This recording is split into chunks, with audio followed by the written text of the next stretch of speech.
ಆತ್ಮೀಯ H16 news ಅರ್ಥಾತ್ ಹೇ ಸೀತಾರಾಮಗೆ ಸ್ವಾಗತ. ನಾನು ನಿಮ್ಮವ MI ಅಥವಾ ಮಲ್ಲಪ್ಪ ಜೋತಾವಾರ್. ಆದ್ಮೇಲೆ ಈಗ ತಾವು ದಿನ ಸುದ್ದಿಗಳನ್ನ ಅದರ ಜೊತೆಗೆ ವಿಶೇಷತೆಗಳನ್ನ ನೋಡ್ತಾ ಹೋಗಿ ವಿಶೇಷ ಈ ಮೊದಲನೇ ಸುದ್ದಿಯನ್ನು ನೋಡಿ. ಯಾರಿಗೋ ಹೊಡಿಬೇಕಾದ ಹೇಟು ಯಾವ ಪಾಪ ಮಾಡಿದ್ರು ಅವ್ರಿಗೆ ಗುರಿ ಆಗ್ತದೆ. ಆ ಗುರಿ ಯಾರ ಮೇಲೆ ಇಟ್ಟಿದ್ದು ನೀವು? ರಾಮುಲು ಅವ್ರ ಮೇಲಲ್ಲ, ಜನಾರ್ದನ್ ರೆಡ್ಡಿ ಅವ್ರ ಮೇಲೆ. ಅವ್ನು ಯಾರೋ ಸತ್ತಲ್ಲ ಪಾಪ, ಹೆಸರು ರಾಜಶೇಖರ್ ರೆಡ್ಡಿ ಕುಟುಂಬದ ಗತಿ ಏನಾಗಬೇಕು? ನಾನು ಕೇಳಿದೆ, ಅವ್ರ ಮನೆಗೂ ಕೂಡ ಮಾತಾಡಿದೆ. ಅವ್ರು ಹೇಳ್ತಾರೆ, ನಮ್ಮ ತಂದೆಯವರು BJPಯಲ್ಲಿದ್ದಾರೆ, ಇವನೊಬ್ಬ ಕಾಂಗ್ರೆಸ್ನಲ್ಲಿ 4 ವರ್ಷದಿಂದ ಇದ್ದಾರೆ.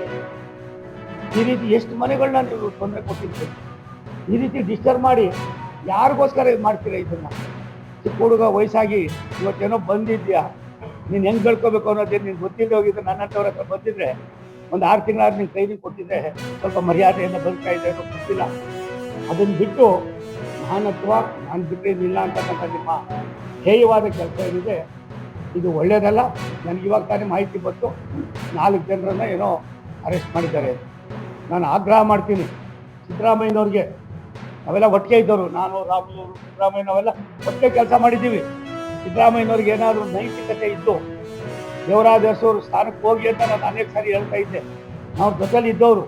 ಆದರೆ ಇದನ್ನು ನೀವು ಕರೆಕ್ಟಾಗಿ ನಡೆಸಿದ್ರೆ ನನಗನ್ನಿಸ್ತದೆ ಕಾಂಗ್ರೆಸ್ಸು ಸತ್ಯನಾಶ ಆಗೋದು ಒಂದು ಕಡೆ ಆದರೆ ಅಲ್ಪ ಸ್ವಲ್ಪ ನಿಮ್ಮ ಹೆಸರಾದ್ರು ಉಳಿತದೆ. ಅದನ್ನು ಬಿಟ್ಟು ಏನಾದರೂ ಇಂಥವ್ರಿಗೆ ನೀವು ಶಾಮೀಲಾಗಿ ಒಂದು ಸಣ್ಣ ಅಪಚಾರ ಮಾಡಿಬಿಟ್ರ, ಯಾವ ದೇವರು ನೀವು ಬರಬೇಕಾದ್ರೆ ತೋರಿಸ್ಕೊಂಡು ಬಂದೆ, ಏನು ನಿಮ್ಮ ಅಲ್ಲಿ ಕೈ ಮುಗಿದು ಬಂದೆಲ್ಲಪ್ಪ. ದುರ್ಗಮ್ಮ ತಾಯಿ, ಯಾರಾದರೂ ರಾಮುಲವರು ದುರ್ಗಮ್ಮ ತಾಯಿ ಇನ್ನೊಂದು ಅವತಾರ ಆಗಿ ಜನಾರ್ದನ್ ರೆಡ್ಡಿಯವರು ಆ ತಾಯಿ ಮೇಲೆ ಇಟ್ಟಿರ್ತಾರೆ ನಂಬಿಕೆಯಿಂದ ಇವತ್ತು ಇದನ್ನು ಎಲ್ಲೋ ಒಂದು ಕಡೆ ಯಾರೋ ಒಬ್ಬ ಪಾಪ ಏನೂ ಮಾಡದಿರೋ ಅಮಾನಿಕ ಸಾವನ್ನಪ್ಪಿದ್ದಾನೆ. ಇದಕ್ಕೆ ಹೊಣೆಗಾರರು ನೀವೇ ಇರ್ತೀನಿ. ನಾನು ಆಗ್ರಹ ಮಾಡ್ತೀನಿ. ನಾನು ಇವತ್ತು ನನಗೇನು ಇದು ಗೊತ್ತಿಲ್ಲ, ನಾನು ಒಂದು ವಾರ ಆಯಿತು ಅಗ್ನಿಬೊಮ್ಮನಹಳ್ಳಿಯಲ್ಲಿ. ಇವತ್ತು ಭಾರತ ಸರ್ಕಾರದಿಂದ ಸನ್ಮಾನ್ಯ ನರೇಂದ್ರ ಮೋದಿಯವರು ನನಗನ್ಸದೆ ಸುಮಾರು ಸಾವಿರಾರು ಕೋಟಿ ರೂಪಾಯಿಗಳ ಕೆಲಸನ ಮಾಡ್ತಾ ಇದ್ರು. ಎಲ್ಲ ಹಣ ಹೆಚ್ಚು ಕಡಿಮೆ 11ವರೆಗೆ ASP ರವಿಕುಮಾರ್ ಅವರು ಫೋನಲ್ಲಿ ಅಲ್ಲಿಗೆ ಸುಭಾಷ್ ಇನ್ಸ್ಪೆಕ್ಟರ್ ಬಂದಿದ್ದರು. ಫೋನಲ್ಲಿ ಅವರ ನಂಬರಲ್ಲಿ ನಾನು ಮಾತಾಡಿದ್ದೆ. 4 ಮಂದಿ ಗನ್ಮೆನ್ಗಳನ್ನು ಅರೆಸ್ಟ್ ಮಾಡಿ ವಿಚಾರಣೆ ಮಾಡಿದ್ರು ನಿನ್ನೆಯಿಂದ ಕೂಡ. ಅದರಲ್ಲಿ ಈ ಗುಂಡು ಹಾರಿಸಿದ ಗುಂಡು ಆ ಗುಂಡಿಂದ ಅಮಾಯಕ ಹುಡುಗ ರಾಜಶೇಖರ್ ಮೃತವಾಗಿದ್ದಾರೆ. ಆ ಗುಂಡನ್ನು ಹಾರಿಸಿರುವಂಥದ್ದು ಗುರುಚರಣ್ ಸಿಂಗ್ ಅನ್ನುವಂಥ ಒಬ್ಬ ಖಾಸಗಿ ಗನ್ಮೇನ್ ಒಂದು ವೆಪನ್ ಮೂಲಕನೇ ನುಡಿತಾಗಿದ್ದಾನೆ ಅಂತೇಳಿ ದೃಢಪಟ್ಟಿದ್ದಾರೆ. ಸೊ ಅವರೆಲ್ಲರಿಗೂ ಕೂಡ ನಾವು ಕಸ್ಟಡಿಗೆ ಕೊಡ್ತೀವಿ ಅಂತೇಳಿ ಜಸ್ಟ್ ನನಗೆ 11ವರೆ ಅಷ್ಟೊತ್ತಿಗೆ ನಾನು ಹೇಳಿದ್ದೆ. ಅವ್ರ ಮಾಲೀಕರು ನಾನು ಅದನ್ನು ಮಾತಾಡಿದ್ದೇನೆ. ಇಲ್ಲಿ ಒಂದೇನಾಗಿದೆ ಅಂದರೆ, ನಮ್ಮ ಹತ್ರ ಸೋಷಿಯಲ್ ಮೀಡಿಯಾ ವಿಡಿಯೋಗಳೆಲ್ಲ ಇದೆ. ಅದೆಲ್ಲದನ್ನು ನಾನು ನಿಮಗೂ ಮೋಸ್ಟ್ಲಿ ನೀವು ನೋಡಿರ್ತೀರಿ ಅಂತ ಅಂದ್ಕೊಳ್ತೀನಿ. ಭರತ್ ರೆಡ್ಡಿ ಹಿಂದೆ ಕೆಲವೊಂದು ಕಡೆ ಎಲ್ಲೆಲ್ಲೂ ಓಡಾಡ್ತಾ ಇದೆ. SP ಸರ್ಕಲ್ ವಾಲ್ಮೀಕಿ ವೃತ್ತಕ್ಕೆ ಬಂದು ಪ್ಲಾನಿಂಗ್ ಮಾಡ್ತಾ ಇದ್ದೀನಿ, ಹಾಗೆ ಫಂಕ್ಷನ್ ಮಾಡಬೇಕು ಅಂತೇಳಿ ಆ ವಿಡಿಯೋ ಬರ್ತದೆ. ಆ ವಿಡಿಯೋದಲ್ಲಿ ಕೂಡ ಇದೇ ಗನ್ಮೆನ್ಗಳೇ ಭರತ್ ರೆಡ್ಡಿ ಹಿಂದೆ ಜೊತೆಯಲ್ಲಿ ಇದ್ದಿದ್ದು. ಮತ್ತು ಸುಮಾರು ಭರತ್ ರೆಡ್ಡಿ ಈ ಭಾರತದಲ್ಲಿ ಏನು ಹೋಗ್ತಾ ಇದ್ದಾರೆ, ಗೌರ್ಮೆಂಟ್ ಗನ್ಮೆನ್ಗಳ ಅನುಭವವನ್ನು ಇದೇ ಗನ್ಮೆನ್ಗಳೇ ಅವರು ಒಟ್ಟಿಗೆ ಓಡಾಡ್ತಾ ಇದ್ದಾರೆ.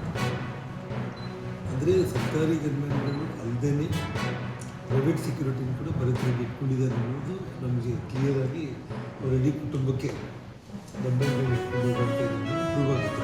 ಎಲ್ಲ ಸೋಷಿಯಲ್ ಮೀಡಿಯಾ ವಿಡಿಯೋಗಳಿದೆ. ಸೊ ಆ ಗನ್ಮೆನ್ಗಳು ಅರೆಸ್ಟ್ ಆಗಿದ್ದಾರೆ. ಅಂದರೆ ಆ ಗನ್ಮೆನ್ಗಳನ್ನು ಭರತ್ ರೆಡ್ಡಿ ತಮ್ಮ ಕುಟುಂಬಕ್ಕೋಸ್ಕರ ಇಟ್ಕೊಂಡಿರುವಂಥ ಪ್ರೈವೇಟ್ ಗನ್ಮೆನ್ಗಳನ್ನು ಸತೀಶ್ ರೆಡ್ಡಿ ಜೊತೆ ಇಲ್ಲಿಗೆ ಕಳಿಸಿರ್ಬೇಕು ಅನ್ನೋದು ಒಂದು ಲೆಕ್ಕಾಚಾರ. ಜೊತೆಗೆ ಇಲ್ಲೆಲ್ಲ ಫೈರಿಂಗ್ ಗಲಾಟೆ ಒಂದು ಹತೋಟಿ. ಆಮೇಲೆ ಅವನು ಬರೋ ಟೈಮ್ನಲ್ಲಿ ಒಂದು ಪೊಲೀಸ್ ಎಫ್ಐಆರಲ್ಲಿ 1000 ಮಿಲಿಯನ್ ತಿಳಿದಿದ್ದಾರೆ. 1000 ಅದು ನಂಬರ್ ಬಗ್ಗೆ ನಾನು ಯೋಚನೆ ಮಾಡಿಲ್ಲ. ಅದೇ ಭರತ್ ರೆಡ್ಡಿ ಜೊತೆಯಲ್ಲಿ ಕೂಡ ಈ ಫೈರಿಂಗ್ ಮಾಡಿರುವಂಥ ಗನ್ಮೆನ್ಗಳು ಮತ್ತು ಅವ್ರ ಒಟ್ಟಿಗೆ ಬಂದಿದ್ದಾರೆ. ಆ ವಿಡಿಯೋದಲ್ಲಿ ಕೂಡ ನೀವು ನೋಡ್ತೀವಿ ಒಟ್ಟಿಗೆ. ಮತ್ತು ನಮ್ಮ ಮನೆ ಮೇಲೆ ಫೈರಿಂಗ್ ಮಾಡೋ ಟೈಮಲ್ಲಿ ಕೂಡ ಅದೇ ಗನ್ಮೆನ್ಗಳೇ ಕಾಣಿಸ್ತಾ ಇದ್ದಾರೆ. ಮತ್ತು ಒಟ್ಟಾರೆ ನಾನು ರವಿಕುಮಾರ್ಗೆ ನಾನು ಮಾತಾಡ್ತೀನಿ.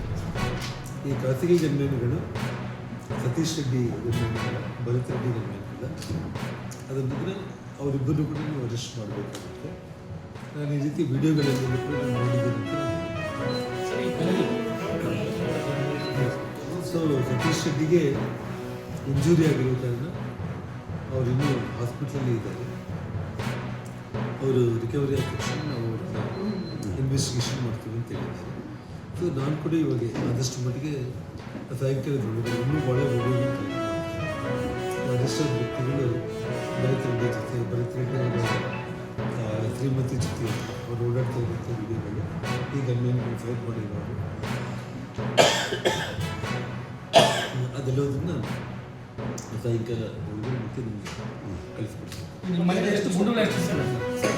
ನಿಮ್ಮ ಮನೇಲಿ ತಡಿ ನೀರು ಕೊಡಿ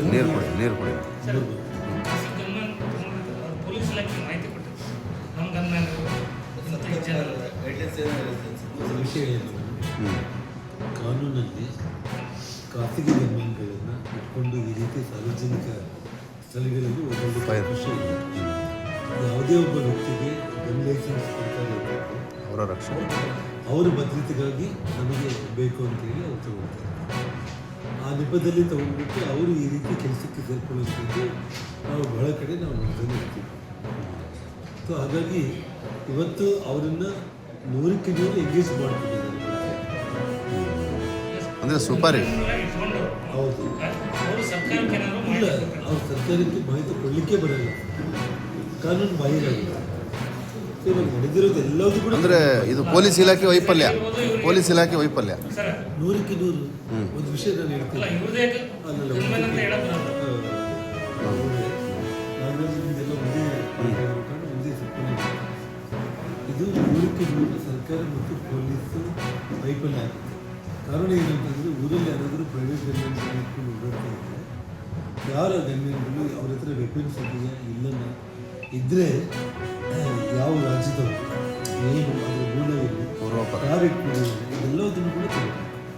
ರಾಜಾರೋಷವಾಗಿ ಒಬ್ಬ ಮಾಜಿ ಮಂತ್ರಿ, ಒಬ್ಬ ಶಾಸಕ, ಒಬ್ಬ ಲೀಡರ್ ಮನೆ ಮುಂದೆ ಬಂದು ಇನ್ನೊಬ್ಬ ಶಾಸಕನ ಅನ್ವಯಗಳಿಗೆ ಪ್ರೈವೇಟ್ ಗನ್ಮ್ಯಾನ್ಗಳು ಬಂದು ಈ ರೀತಿ ಫೈರಿಂಗ್ಗೆ ಪಬ್ಲಿಕ್ಕಲ್ಲಿ ಮಾಡ್ತಾರೆ ಅಂತಂದರೆ ಟೋಟಲ್ ಕಾನೂನು ಬಗ್ಗೆ ಯಾರು ನಾನಾದರೂ ಕೂಡ ಒಬ್ಬ ಪ್ರೈವೇಟ್ ಗನ್ಮ್ಯಾನ್ ಇಟ್ಕೊಳ್ಳೋದಕ್ಕೆ ನನಗೆ ಅಧಿಕಾರನೇ ಇಲ್ಲ. ಮತ್ತು ನಾನು ಪ್ರೈವೇಟ್ ಗನ್ಮ್ಯಾನ್ಗಳು ಇಟ್ಕೊಳ್ಳೋದಕ್ಕೆ ಸರ್ಕಾರನ ಕೇಳೋದಕ್ಕೂ ಬರಲ್ಲ, ಸರ್ಕಾರ ಅನುಮತಿ ಕೊಡಲಿಕ್ಕೂ ಬರಲ್ಲ.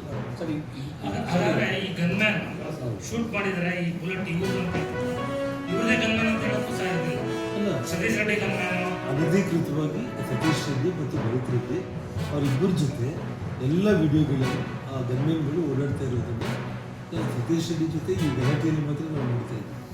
ಆದರೆ ಭರತ್ ರೆಡ್ಡಿ ಶ್ರೀಮತಿ ವಾಲ್ಮೀಕಿ ವೃತ್ತದಲ್ಲಿ ಬಂದಾಗ ಅವ್ರ ಕಾರ್ ಇಳಿದ ತಕ್ಷಣ ಡೋರಿಂದ ಹಿಡಿದು ಅವ್ರ ಜೊತೆಯಲ್ಲಿ ಇದೇ ಗನ್ಮ್ಯಾನ್ಗಳು.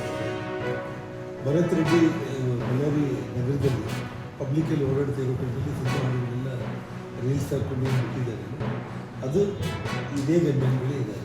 ಇವ್ರದೇ ಗನ್ಮ್ಯಾನ್ ಅಂತಿಲ್ಲ, ಅವ್ರು ಯಾರು ಪೇಮೆಂಟ್ ಮಾಡ್ತಾರೋ ಗೊತ್ತಿಲ್ಲ. ಹಾಂ, ಬಟ್ ಅವ್ರು ಯಾರಿಗಾದ್ರು ನಿಮ್ಮ ಅಷ್ಟೇ. ಸೊ ಭರತ್ ರೆಡ್ಡಿ ಕುಟುಂಬದ ಜೊತೆ ಕೂಡ ಅವ್ರು ಇರೋ ಕಾರಣ ನಾವು ಅವ್ರ ಗನ್ಮ್ಯಾನ್ಗಳಂತಲೇ ನಾವು ಕ್ಲಾರಿಟಿ ಏನಂದ್ರೆ ಸುಪಾರಿ. ಭರತ್ ರೆಡ್ಡಿ ಅವ್ರ ಜೊತೆಗಿದ್ದವರು ಮತ್ತೆ ಸತೀಶ್ ರೆಡ್ಡಿ ಜೊತೆಗಿದ್ದವರು ಒಂದೇ ಗನ್ಮ್ಯಾನ್ ಅಂತ. ಅವ್ರು ಪತ್ರಿಕಾ ಸಾಹಿತ್ಯ ಪರಿಷತ್ತಿನ ಖಜಾಂಚಿಗಳು ಇವತ್ತು ಪೇಪರ್ ಸಾಹಿತ್ಯ ಪರಿಷತ್ ವತಿಯಿಂದ ಹೋರಾಟಗಾರರಿದ್ದಾರೆ. ನಮ್ಮ ರೋಲ್ ಆರ್ಟ್ಸ್ಲು ಇವತ್ತು ಒಂದು ಪತ್ರಿಕಾಗೋಷ್ಠಿಯನ್ನು ಕರೆದಿದ್ದೀವಿ. ಎಲ್ಲ ಹಿರಿಯರು ಮತ್ತು ಪ್ರಗತಿಪರ ಚಿಂತಕರು ಎಲ್ಲರೂ ಸೇರಿ ಇವತ್ತು ಒಂದು ಈ ಪತ್ರಿಕಾಗೋಷ್ಠಿಯನ್ನು ಆಯೋಜನೆ ಮಾಡಲಾಗಿದೆ. ಎಲ್ಲರಿಗೆ ಮೊದಲಿಗೆ ಈ ಸೇರಿದಂಥ ಎಲ್ಲ ಹಿರಿಯರಿಗೆ ಮುಖಂಡರಿಗೆ ಸ್ವಾಗತವನ್ನು ತಿಳಿಸ್ತಾ ಇದ್ದೀನಿ.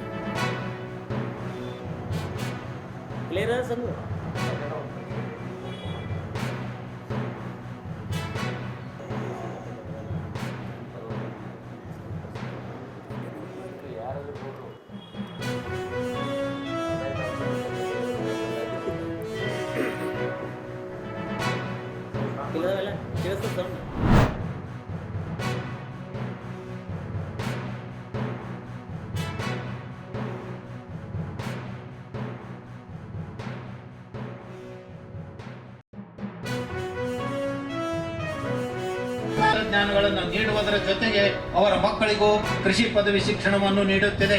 ಒಣ ಬೇಸಾಯ ರೈತರಿಗೆ ಉಪಯೋಗವಾಗುವ ಕೃಷಿ ಹೊಂಡದ ಸಂಶೋಧನೆ, ವಿನ್ಯಾಸ ಮತ್ತು ಪ್ರಚಾರವು ಈ ಕೇಂದ್ರದಿಂದ ನಡೆಯುತ್ತಿದ್ದು, ಲಕ್ಷಾಂತರ ಕೃಷಿ ಹೊಂಡಗಳನ್ನು ಕೇಂದ್ರಕ್ಕೆ ರಾಷ್ಟ್ರ ಮಟ್ಟದ ಉತ್ಪಾದಕ ಪ್ರಶಸ್ತಿ, ಕೇಂದ್ರೀಯ ಒಣ ಬೇಸಾಯ ಸಂಶೋಧನಾ ಸಂಸ್ಥೆಯಿಂದ ಕೃಷಿ ಹೊಂಡ ಅಭಿವೃದ್ಧಿ ಮತ್ತು ಒಣ ಬೇಸಾಯ ಸಂಶೋಧನೆ ಜಾಗಿಲ್ಲ ಅಂತ.